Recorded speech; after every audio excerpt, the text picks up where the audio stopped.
Okay, Assalamualaikum warahmatullahi wabarakatuh. Very good morning to all. Okay, so for this lecture, we are going to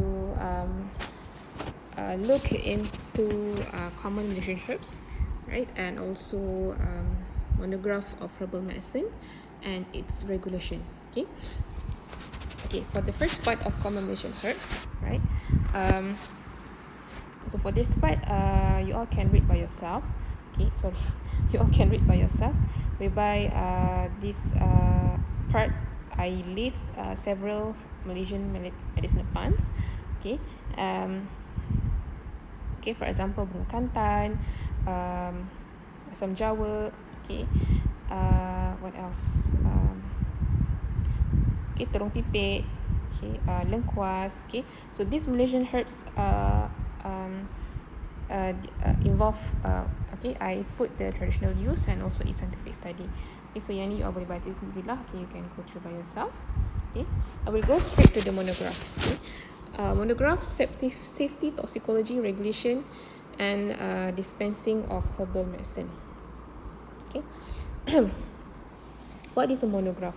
Okay, so monograph is a detailed essay on a very specific, often limited subject. Okay, so it is, I can say it is a kind of document, right, where it has detailed information about a certain subject. Okay, so monograph of herbal medicine, which means the detailed information of a herbal medicine, right. So the WHO called for the establishment of this herbal medicine monograph to determine the identity, quality, and therapeutic information on herbal medicine.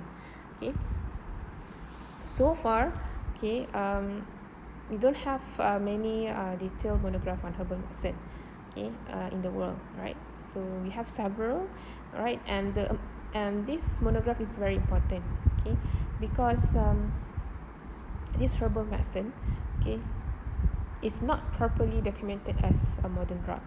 Okay, so but the WHO cannot say that or cannot deny that herbal medicine importance in the human's life globally. Okay, globally. Okay, so because of that, that's why they call for the documentations of these informations in terms of monograph, so that these informations will not be lost, right, and proper research and proper documentation can be prepared for this herbal medicine, right. So if you notice several lectures before, okay, I did mention about the German Commission E. Okay, so the German Commission E here is actually a society or an organizations that compile the monographs of specific herbal medicines, right. So this Commission E, okay, they have their own evaluation methods and criteria, okay, to evaluate the herbal medicines to be put into the monograph. Okay, so first the Commission E will review its bibliography, okay, the herbal medicine bibliography, including the traditional use. Okay, the commission will review the traditional use. Okay, will review the chemical data. Okay, will review the in vitro and in vivo studies for that particular herbal medicine. Okay, the clinical studies, if the herbal medicines have their own clinical studies on it, right. And apart from the bibliographic review, the most important things that the commission will review is the safety and efficacy of the herbal medicine itself. Okay, so the safety here, if you notice, comes before the efficacy, which means the commission will review the safety of the herbal medicine first, followed by efficacy. So if the herbs is safe to be used, okay, then the efficacy will be checked, right. But if the herbs is not safe to be used, then there is no point for them to check the efficacy, right.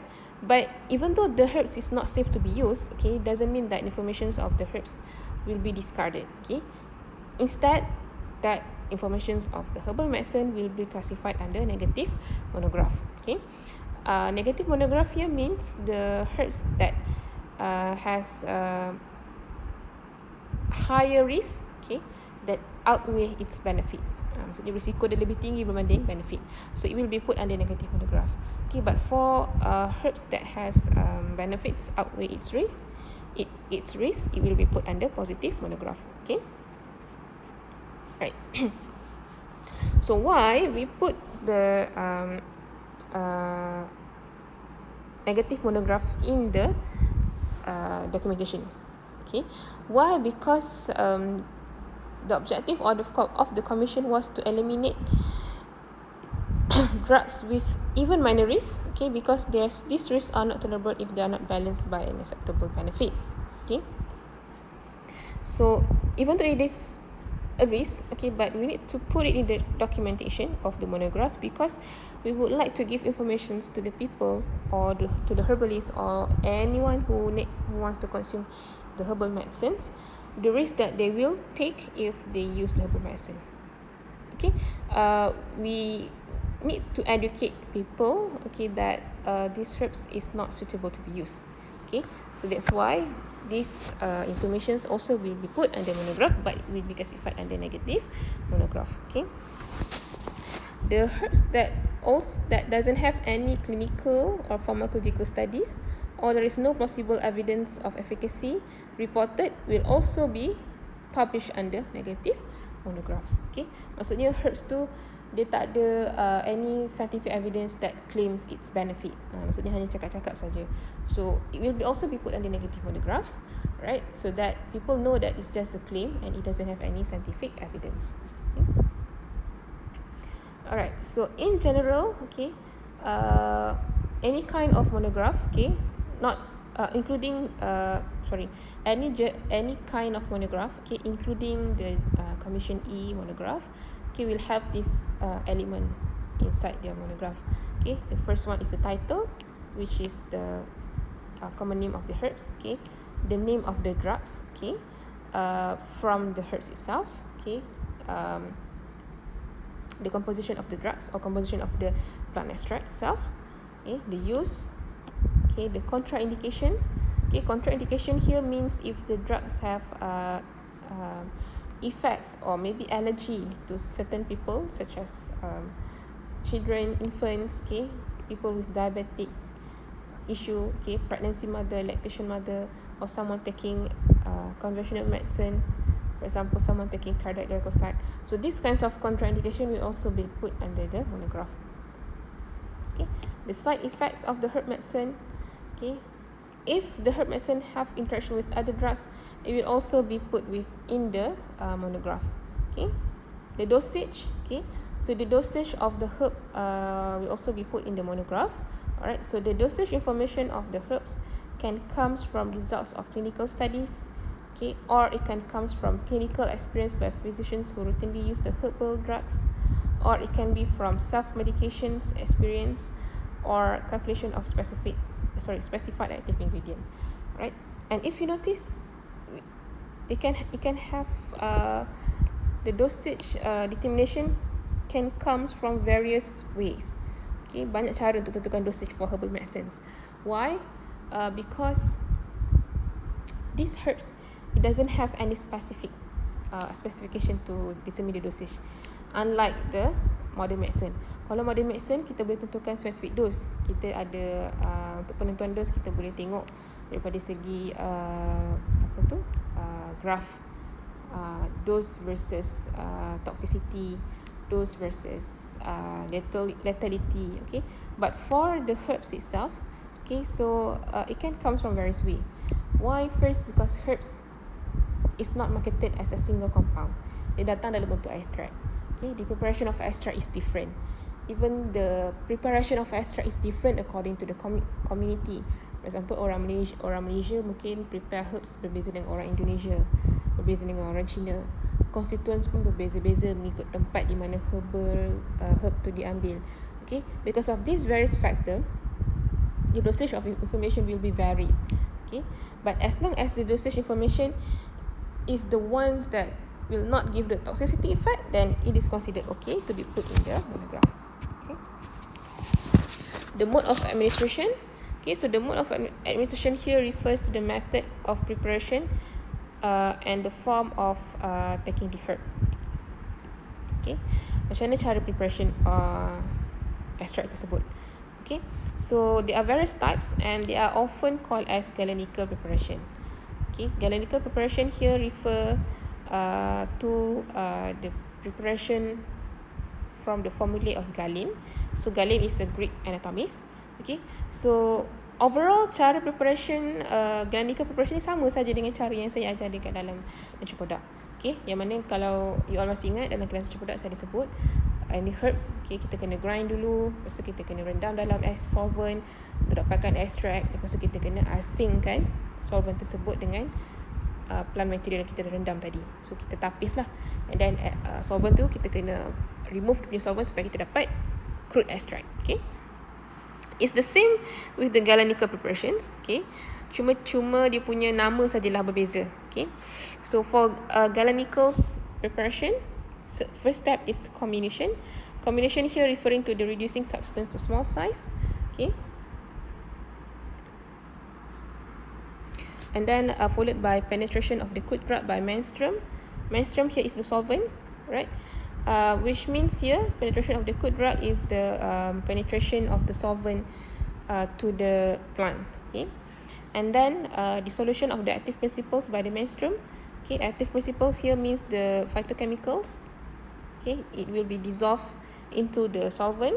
Okay, right? Diffusion of the dissolved active principles through the cell wall to the surrounding menstruum. And then lastly is separation of the dissolved active principles from the mark by straining, filtration or expression. Okay, mark here referring to the inert fibers and other insoluble materials remaining after extraction. Maksudnya adalah plant yang kita dah rendam tadi lah. So bila dah rendam tu, so the phytochemical dah extract keluar. Okay, so material yang tinggal kita bagi sebagai mark. Okay, right. So preparation are noted for both internal and external uses. Okay, so ini adalah beberapa herbal preparation form. Okay, so it can be in terms of powdered herbs for teas. Okay, contoh macam teh misal kucing ataupun teh belalai gajah. Okay, yang mana herb tu, daun tu kita cuma blend dan kita masukkan dalam uncang dan dijual sebagai produk teh. Okay, selain daripada tu, essential oils. Okay, so essential oils used for inhalation, okay, or ointments. Okay, pressed juice from the fresh plant. Okay, contohnya extract delima, extract kurma, yang mana kita extract daripada buah-buahan tersebut. Okay, dan kita dapatkan extract yang pekat. So we call it as a pressed juice. Okay, liquid extracts in the form of tinctures and fluid extracts, hampir sama dengan pressed juice. Dry extract and solid form for internal use. Okay, sama juga proses extract tapi kita keringkan. Okay, supaya kita dapat bentukkan dia dalam bentuk tablet ataupun kapsul. Okay, apart from that, duration of administration also is a general info that usually present in a monograph.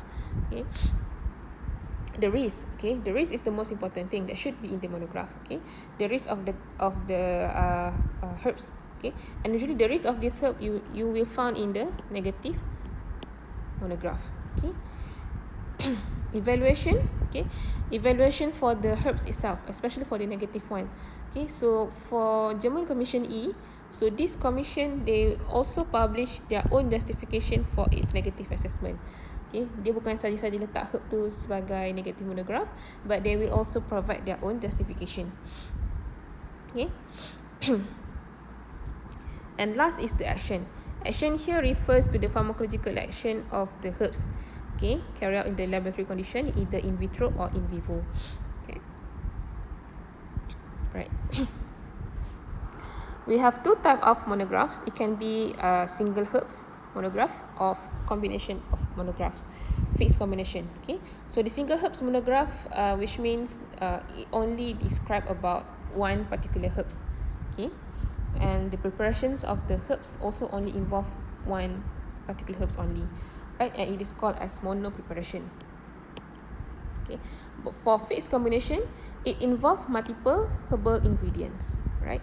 So the commission approved combinations ingredients, okay, and most of these combination ingredients, they are used for several disorder. Okay, the main one is digestive disorder, cold, flu, okay, respiratory disorder, okay, which involve catarrh, conditions of upper respiratory tract, and also insomnia. Okay. Alright, so this is just for your general knowledge lah about the monograph. Okay, now we come to the safety and toxicology of the herbal medicine, right? So like any medicine, herbal remedies can have side effects and may interact with other drugs, okay, because this herbal medicine also considered as xenobiotics.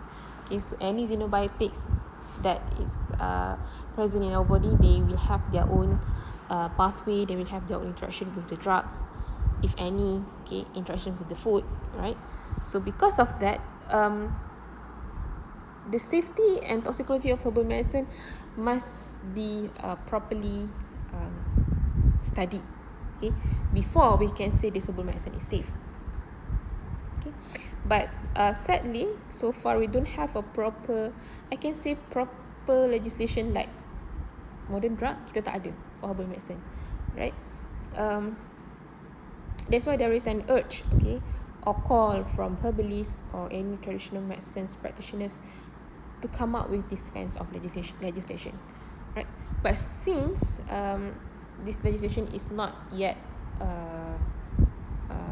established, okay, the majority of the herbal medicines are considered as unapproved drugs, or technically considered as unapproved drugs. Okay.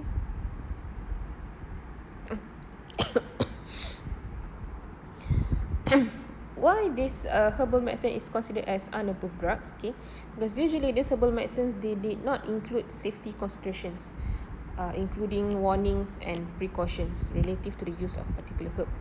Okay, you boleh pergilah tengok dekat mana-mana kedai yang ada jual herbal medicine, okay, kat pasar malam ke, takkanlah ada tulis warning siapa yang boleh pakai ubat ni, macam kalau atau you compare dengan ubat drug medicine, okay, dalam kotak dia mesti akan ada kertas yang mana dekat situ dia akan tulis dia punya details, kalau ada contraindication, etc. etc. But for herbal medicine usually tak ada. Okay, so because of that, if there is any drug herb interaction, for example, if someone taking modern drug together with the herbal medicine, is there any interactions? It is not indicated in the prescription. Okay, so because of that, this herbal medicine falls under category of unapproved drugs, okay, because there is no warnings, indications related to the use of that particular herbs.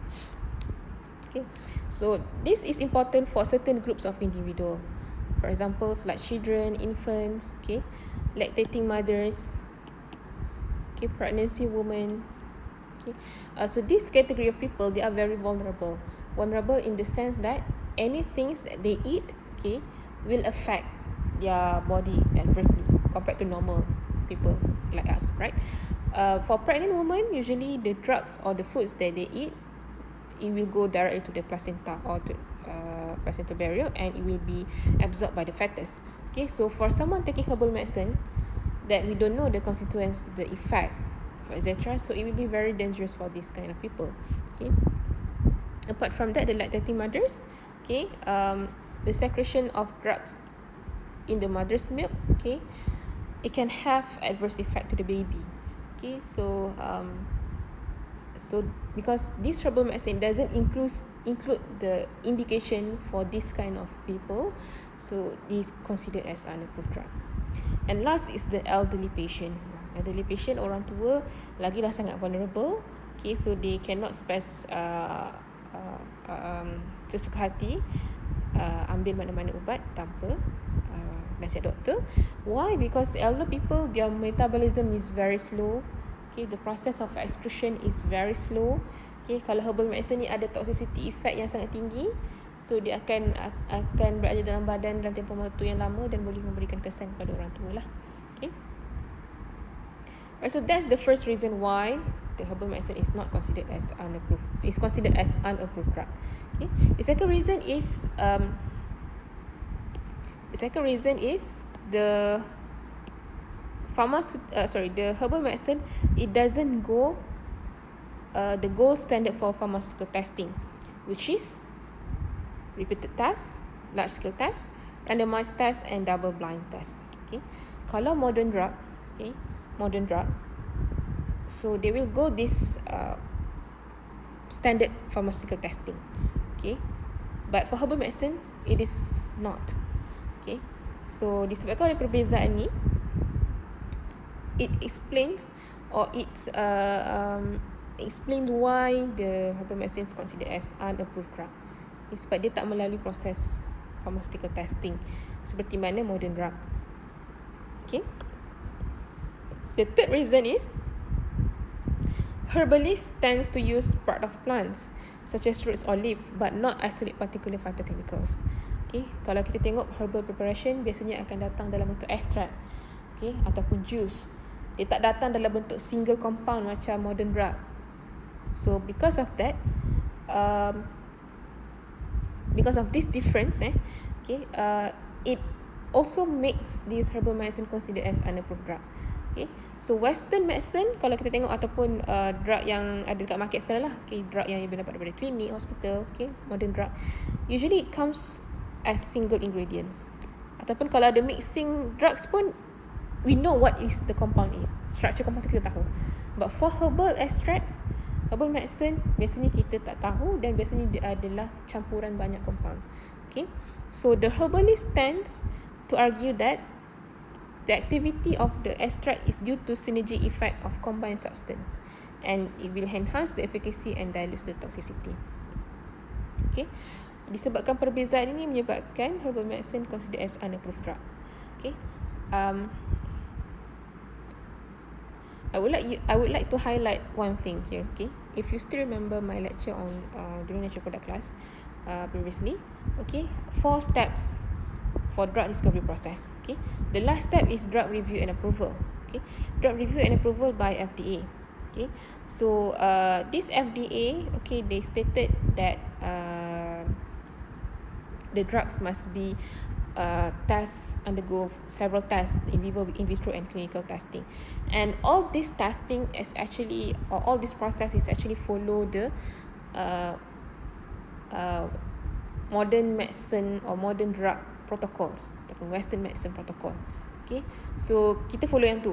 Okay, for herbal medicine it doesn't follow that protocol and that's why it considered as unapproved drugs, right?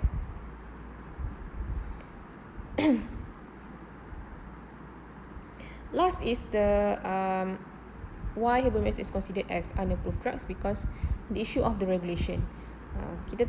Herbal medicine doesn't have any bodies or any societies or any organizations that control the regulations of the herbal medicine. Okay, because of that, usually the herbal medicine, they doesn't test or it doesn't have any testing on the safety level, okay, as xenobiotics or single ingredients. So memang tak adalah kalau single ingredients, because kalau single ingredients it doesn't call as herbal preparation. Okay, it will falls under modern drugs, right? And last is herbal medicines. Okay, it does not undergo legal enforcement, quality standards, okay, safety testing and prescription by qualified practitioner. Okay, kita tak ada qualified practitioner yang betul-betul specify prescription of this herbal medicine. Okay, kalau modern drug kita ada doctors, kita ada pharmacist, but for herbal medicines it depends pada siapa yang ambil ubat tu. So biasanya dia akan berubah-ubah. Okay, and because of that this herbal medicine is not considered as approved drug. Okay, right, so FDA herbal regulatory. Okay, so FDA is the body that approve drugs. Okay, even though herbal medicine is considered as unapproved drugs, okay, but FDA has classified this OTC herbal medicine into 3 categories based on the evidence submitted to them. Okay, FDA cannot deny that majority of the human or people in this world still rely on the herbal medicine. Okay, so instead of saying just no to the herbal medicine, okay, so they just classify this herbal medicine according to its safety. Okay, so the category 1, these herbs is found to be effective. Okay, safe and effective lah. Safe and effective. Okay, for category 2, unsafe and ineffective. Category 3, insufficient evidence to evaluate the effectiveness. Okay, so as long as people see what kind of herbs falls under each category, so they will know which herbs is safe to be consumed, right? In the same time, FDA also maintain a list of substance called as generally recognized as safe or GRAS list. Okay, so this list contains about 250 herbs based on their use as food additive, as flavor or spices in the culinary arts and beverage industry. Okay, in GRAS includes the list of herbs of undefined safety and unsafe herbs. Okay, so a GRAS list, okay, is a list where it lists about 250 herbs that usually used as spices for food or use as anything lah, perasa, okay, pewarna, okay, in the beverage industry. Okay, so for example, kalau kita tengok Malaysian spices, okay, kari, daun kari, kayu manis, cengkeh, all these spices, okay, they have their own medicinal properties. Okay, we can say it's kind of herbal medicines, right? And it is also widely used as a food spices. Okay, dan sebab kita guna semua spices ni dalam makanan sehari-harian. Okay, so and we don't have any reports that say that there is a toxicity effect because of these spices. That's why FDA classify all this under GRAS list. Maksudnya kita boleh ambil semua herb ni tanpa rasa ragu-ragu, okay, dan boleh diambil dengan makanan, okay, under the GRAS list. Okay, as long as it is under the GRAS list, we can say that it is safe. Okay, the GRAS also includes the list for herbs of undefined safety and unsafe herbs. Okay. Alright, so in 1994, Dietary Supplement Health and Education Act, DSHEA, was introduced to regulate the herbal medicine.